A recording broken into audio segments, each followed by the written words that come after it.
Assalamualaikum warahmatullahi wabarakatuh. Langsung saja, perkenalkan, nama saya Abdul Rahim dari Prodi Pendidikan Biologi kelas C angkatan 2023. Langsung saja, di sini saya akan memaparkan materi yang berjudul sumber-sumber hukum dalam Islam. Sumber-sumber hukum Islam maksudnya adalah pijakan umat Islam dalam penentukan hukum atau norma-norma yang mengatur tatanan kehidupan. Pada dasarnya, hukum Islam itu bersumber dari Al-Quran. Selanjutnya diperjelas secara lebih detail melalui atau hadis Nabi Muhammad. Yang pertama, Al-Quran adalah kalamullah yang diturunkan kepada Rasulullah, tertulis dalam mushaf, ditukil dari Rasulullah secara mutawir dengan tidak diragukan. Adapun hukum-hukum yang terkandung dalam Al-Quran meliputi hukum-hukum yaitu hukum yang berhubungan dengan keimanan kepada Allah SWT, kepada malaikat, kepada kitab-kitab para Rasulullah Allah, dan kepada dari akhirat.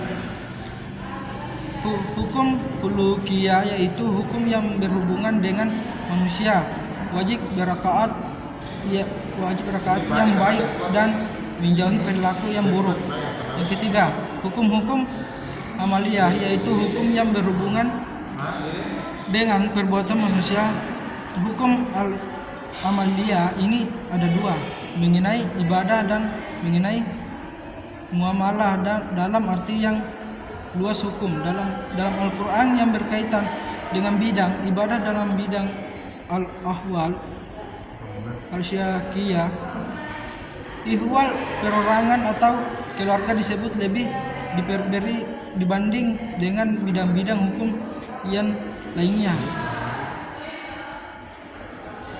Yang ketiga, ijma merupakan kesempatan dari seluruh ulama mujtahid tentang suatu hukum syarah mengenai satu kasus setelah Rasulullah wafat.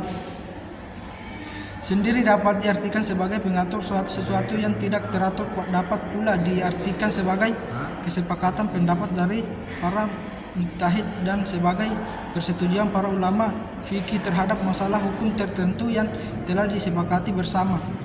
Sumber hukum dibagi menjadi dua, yaitu ijtima syarih atau ijma atau menyampaikan pesan atau aturan secara tegas dan jelas. Ada juga syakuti, diam atau tidak jelas, kebalikan dari syarih. Nah, jika ditinjau dari kepastian hukum, ijma pun dapat digolongkan menjadi ijma artinya memiliki kejelasan hukum, dan ijma zani menghasilkan ketentuan hukum pasti. Keempat, kesempatan sumber hukum Islam di atas menunjukkan bahwa hukum Islam tidak sekedar hukum biasa, karena dasarnya mengacu pada 4 hal yang sangat fundamental. Ya, itulah tadi pemaparan materi dari saya. Sekian, terima kasih. Saya akhiri dengan wabillahi taufiq wal hidayah. Wassalamualaikum warahmatullahi wabarakatuh.